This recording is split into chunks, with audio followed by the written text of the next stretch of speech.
This assessment asks us to compare a series of amines and rank them based on their basicity, where 1 is the strongest base and 6 is the weakest base. In each case, we have a lone pair on a nitrogen that has 3 alkyl groups attached. And so based on that, we would expect these to be very similar. Looking for what's different, it's the presence of a halogen, an iodide, a bromide, 3 fluorines, 2 fluorines, 1 fluorine, and a chlorine. Let's start by distinguishing between the halogens themselves. We know that fluorine is the most electronegative halogen, meaning it's going to withdraw electron density to the greatest degree.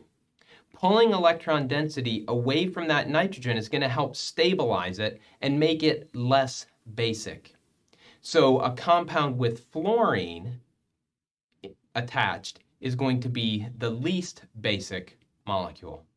On the other side of that, iodine is not nearly as electronegative, and so this lone pair on nitrogen will barely even feel that the iodide is present.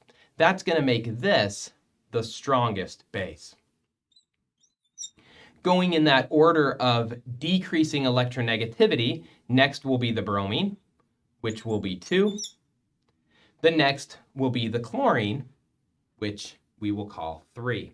Again, what we're saying is the chlorine is more electronegative and is going to pull the electron density away from the nitrogen, stabilizing it or making it less reactive as a base.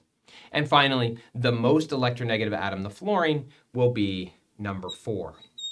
Now that leaves these 2 in the middle. What's the difference? Well, the 2 in the middle, there's 2 fluorines here and 3 fluorines here. So if 1 fluorine helps to stabilize a base, 2 fluorines will stabilize it more,